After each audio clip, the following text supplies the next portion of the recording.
نحمده ونصلي على رسوله الكريم اما بعد فاعوذ بالله من الشيطان الرجيم بسم الله الرحمن الرحیم۔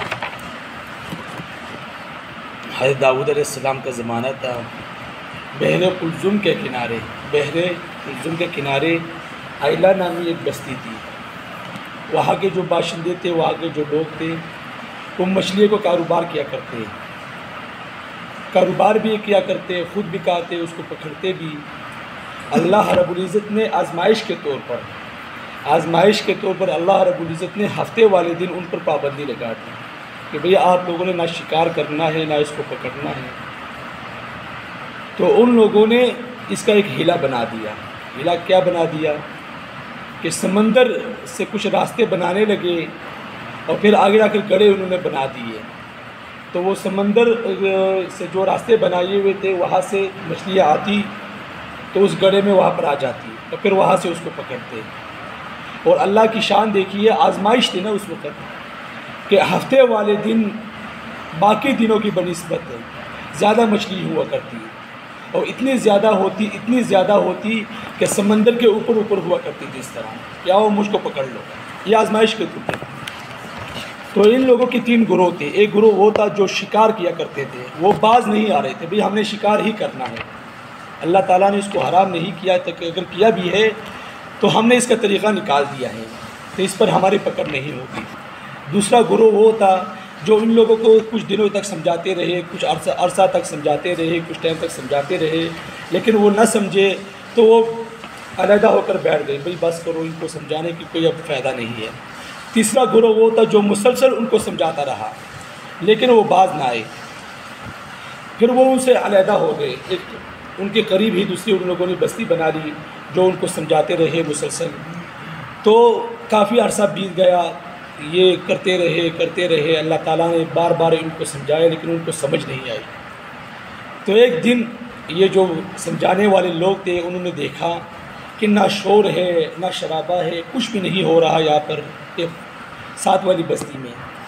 اچھا، یہ صبح اٹھے، کچھ بھی نہیں ہو رہا تھا، کرتے کرتے دوپہر تک ٹائم ہو گیا، لیکن جب دیکھا کہ کچھ بھی نہیں ہے یہاں پر تو وہاں جانے لگے، دیکھنے لگے تو دیکھا کہ سب کے سب لوگ بندر بن گئے تھے اور خنزیر بن گئے تھے، نوجوان بندر اور بوڑھے خنزیر بن گئے تھے۔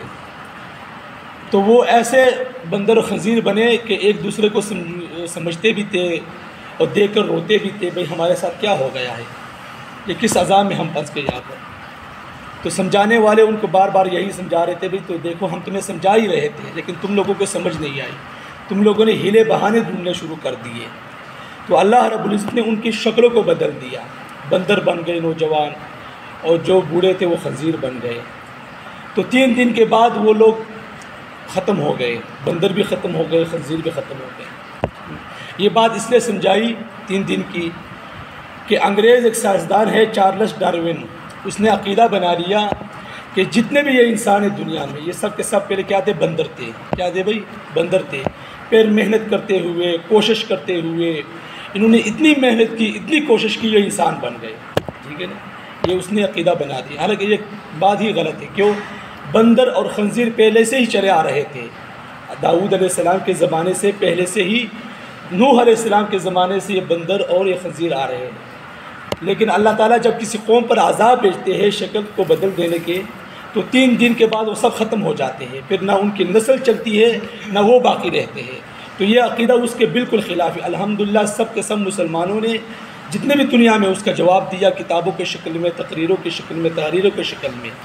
اور اس کے ساتھ ساتھ پچھلے ہی دنوں میں انڈیا کے وفاقی وزیر نے بیان دیا، سکھ ہے، اس نے کہا کہ یہ بیان بالکل ہی غلط ہے اس کا۔ ہمارے ہندو مذہب میں بھی اور سکھ مذہب میں بھی ایسا کوئی عقیدہ نہیں ہے، پوری دنیا میں یہ سبق پڑھایا جاتا ہے، پاکستان سمیت انڈیا، بنگلہ دیش، تمام بر اعظموں میں، چھوٹے بڑے ممالک میں یہ سبق پڑھایا جا رہا ہے کہ چارلس ڈارون کا یہ عقیدہ ہے۔ مسلمانوں کو بھی پڑھایا جا رہا ہے، ہندو کو، کافر و عیسائی سب کو پڑھایا جا رہا ہے۔ لیکن پچھلے دنوں میں انہوں نے بیان دیا کہ وہ وفاقی وزیر تعلیم ہے کہ میرا ارادہ یہی ہے کہ اس تعلیم کو میں ختم کر دوں جو عقیدہ ہمیں پڑھایا جا رہا ہے۔ ٹھیک ہے نا، تو ہمیں بھی اس چیز کو ختم کر دینا چاہیے۔ بہرحال یہ ایک آزمائش تھی، اللہ تعالیٰ نے اس قوم کو آزمائش میں ڈالا، وہ اس میں ناکام رہے، تو اللہ تعالیٰ سے دعا ہے کہ اللہ تعالیٰ ہم سب کو ایسی آزمائشوں سے بچائے رکھے۔ وآخر دعوانا الحمدللہ رب العالمین۔